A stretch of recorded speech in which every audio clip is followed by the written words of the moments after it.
का। चलिए शुरू से जानते हैं। कहानी की शुरुआत एक वियर्ड से दिखने वाले एलियन प्लेनेट से होती है, जहाँ की अभी एक स्पेसशिप आकर क्रैश हुई थी और उसमें से एक एस्ट्रोनॉट जॉन किसी तरह से सरकते हुए जा रहा है। वहीं सबसे अजीब बात जो कि उसके समझ से परे थी कि यहाँ मिस्टीरियस कारणों से समय काफी तेज स्पीड से मूव कर रहा है, यानी कि जॉन की उम्र भी इसी तेजी से बढ़ रही थी जिसे कि उसकी बॉडी सह नहीं पा रही। वही जॉन दूर पड़े अपने पेट डॉग मैक को भी देखता है, जो कि उसी के साथ स्पेसशिप में आया था। और समय के असर को देख जॉन अपने पेट डॉग को उठा जल्दी से जेट पैक का इस्तेमाल कर किसी दूसरी जगह पर जाने लगता है, जहाँ की फोर्स फील्ड यहाँ जितनी तेज ना हो। अब जॉन यहाँ आया कैसे? कहानी कुछ समय पहले जाती है, जब जॉन अपने स्पेसशिप से अकेला ही एक दूसरी इंसानी कॉलोनी तक जा रहा था। दरअसल अभी पृथ्वी पर साल 2080 चल रहा है और इंसानों ने तरक्की करते हुए ऐसे ऐसे स्पेसशिप्स बना लिए जो कि उन्हें अन्य दूसरी गैलेक्सीज तक ले जा सकती थे। और वे अलग अलग ग्रहों पर जा उनकी जांच कर रहे हैं। उनका लक्ष्य ऐसे ग्रहों को ढूंढना था जहां का वातावरण इंसानों के रहने के अनुकूल हो।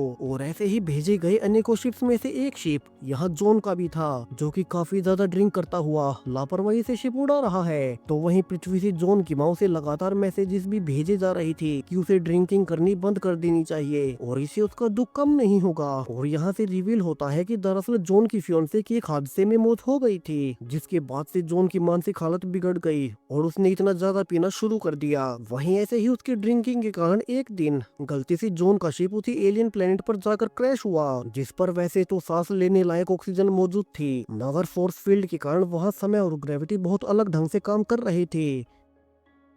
अब प्रेजेंट में जॉन अपने डॉग के साथ उसी प्लेनेट की दूसरी जगह पर लैंड करता है, जहाँ की पहले जैसे फोर्स फील्ड नहीं थी। तो वहीं यहाँ का मौसम उसके लैंड किए गए मौसम से बिल्कुल उलट था, जहाँ की कुछ ज्यादा ही ठंड थी। तो जॉन जल्दी से अपने मेन बेस से कम्युनिकेट करने की कोशिश करने लगता है ताकि कोई शिप उसे रेस्क्यू करने आ सके। मगर उसकी बुरी किस्मत की अब उसका डिवाइस भी एक्सीडेंट के कारण बंद पड़ गया था। तो वो अपने डेटा को रिकॉर्ड करने लगता है कि कैसे वो इस विचित्र से प्लेनेट पर आकर क्रैश हो गया। वहीं जहाँ उसका शिप लैंड हुआ था उस जगह पर बेहद ही तेज फोर्स फील्ड थी और वहाँ समय भी तेजी से बढ़ रहा था। सो वो अब कोशिश करेगा कि वो कैसे भी करके अपने शिप को फिर से स्टार्ट कर इस प्लेनेट से निकल सके। यहाँ जॉन मैक के साथ चलते हुए पूरा ही दिन बिताता है, जहाँ की उसने अपने अलावा इस पूरे ही प्लेनेट पर कोई और जीव नहीं देखा था। तो वो थक हार कर आखिर में शाम को एक जगह रात बिताने का फैसला करता है। वही जॉन अब तक भी अपनी फियांसे को भुला नहीं पा रहा था, तो वो अपनी जेब में पड़ी हुई अल्कोहल को फिर से पीने लगता है और अपनी फियांसे एमा की फोटो को देखने लगता है और याद करता है कि कैसे वो पृथ्वी पर अपनी गर्लफ्रेंड एमा के साथ रहा करता था। वे दोनों एक साथ काफी खुश थे।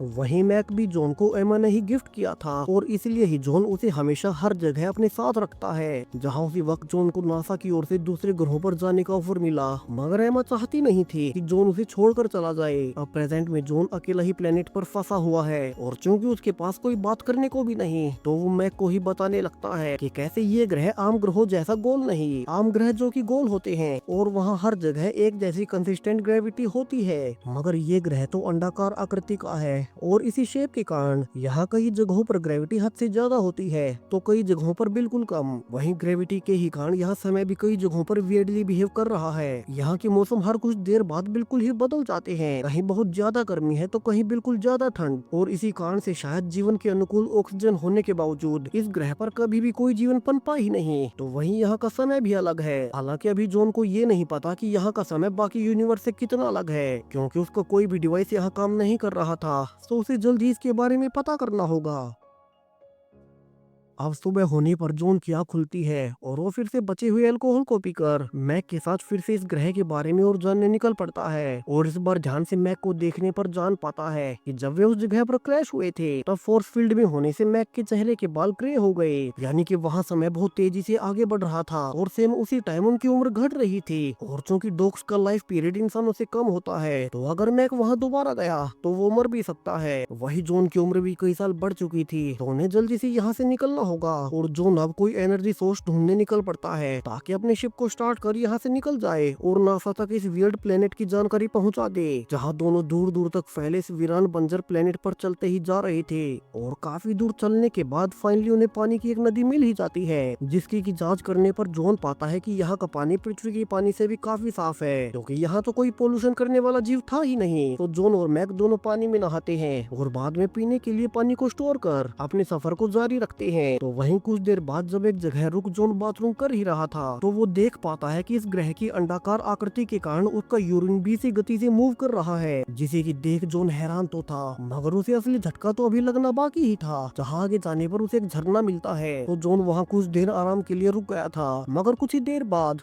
वहाँ का पानी अपने आप ही पीछे जाने लगता है, जैसे कि वहाँ समय ही उल्टा चलने लग गया हो, जिसे कि देख जॉन भी चौंक जाता है। उसने गलती से एक ऐसे ग्रह को ढूंढ निकाला था जिसकी फिजिक्स इंसानों ने पहले कभी नहीं देखी, मगर अभी तो वो इसके बारे में किसी को भी नहीं बता सकता। वहीं आज का दिन भी एनर्जी सोर्स को ढूंढने में बीत जाता है। तो जॉन अकेला बैठा हुआ फिर से पास्ट को याद करता है जब उसने एमा के मना करने के बावजूद नासा के ऑफर को मान ही लिया, क्योंकि इस 3 साल के स्पेस मिशन के लिए उसे काफी ज्यादा पैसे मिल रही थी और एमा से शादी के लिए उसे स्टेबल फ्यूचर चाहिए था। तो जैसे ही वो पृथ्वी से निकला कि उसे पता चला कि पृथ्वी पर एक एक्सीडेंट के दौरान एमा मारी गई और जॉन का वहीं से दिल टूट गया। वहीं वो इसलिए भी दुखी था कि वो आखिरी बार एमा को देख तक नहीं पाएगा और उसी के बाद से उसने इतना ज्यादा पीना शुरू कर दिया और आखिरकार एक दिन इस एलियन प्लेनेट पर आकर क्रैश हो गया। अब रात गुजारने के बाद जॉन फिर से मैक के साथ अपने सफर को आगे बढ़ाता है, जहाँ उसे किसी एनर्जी सोर्स को ढूंढना था और काफी देर चलने के बाद फाइनली उन्हें कुछ अजीब से फल मिलते हैं। तो जल्दी से जॉन उन्हें चेक करता है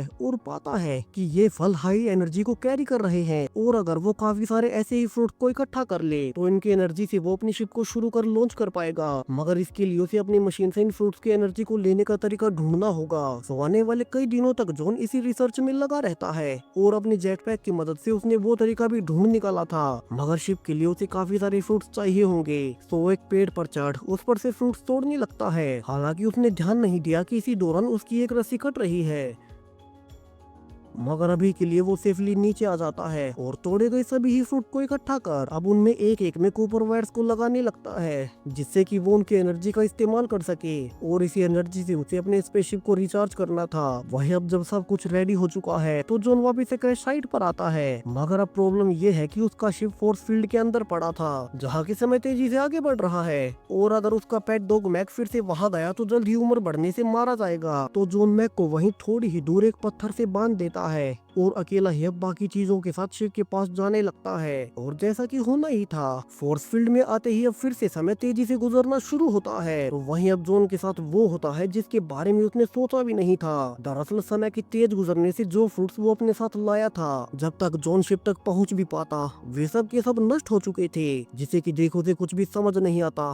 तो वो गुस्से में फोर्स फील्ड में होने के बावजूद तेजी से शिप की ओर भागता है और शिप में मौजूद अपने दूसरे सामान को निकालने लगता है ताकि अगली बार उसके फल नष्ट ना हो। तो वहीं दूसरी ओर मैक भी अब तक खुद को छुड़ा चुका था और वो तेजी से जॉन की ओर भागकर आने लगता है, जिसे कि जॉन ने भी देख लिया था और वो चिल्लाकर मैक को भगाने की कोशिश भी करता है, मगर फोर्स फील्ड के चलते उस तक आवाज नहीं पहुंच पाती और मैक फोर्स फील्ड में आ ही गया था। तो जॉन जल्दी से सामान निकाल वापिस ही रास्ते से मैक को उठाता है और उसे जल्दी से फोर्स फील्ड के बाहर लाने लगता है। वही वो काफी इमोशनल भी था क्योंकि अभी अनजान ग्रह पर एक मैक ही है जो कि उसके साथ है। वही जॉन को भी पता था कि मैक उसे बचाने ही आ रहा था। तो वो रात होने पर अब सारी ही घटनाएं रिकॉर्ड करता है कि कैसे उसे बहुत सारे फ्रूट्स चाहिए होंगे और आज उसने फ्रूट्स की लाइफ को फोर्स फील्ड के अंदर आने वाले समय के अनुसार कैलकुलेट नहीं किया था, जिस कारण उसका प्लान फेल हो गया। तो अब अगली सुबह दोनों फिर से और ज्यादा फ्रूट्स इकट्ठा करने जाते हैं और जॉन सेम उसी रस्सी से फिर से पेड़ों पर चढ़ फ्रूट्स को तोड़ने लगता है, मगर इस बार जो रस्सी पहले से कटी हुई थी वो ऊपर से टूट ही जाती है और जॉन नुकीली लकड़ियों पर आ गिरा था, जिससे कि उसके शरीर से खून भी आने लगता है। वहीं अब तक तो उसे गुस्सा भी आ रहा था क्योंकि उसकी इतनी कोशिशों के बावजूद भी वो यहाँ से निकल नहीं पा रहा।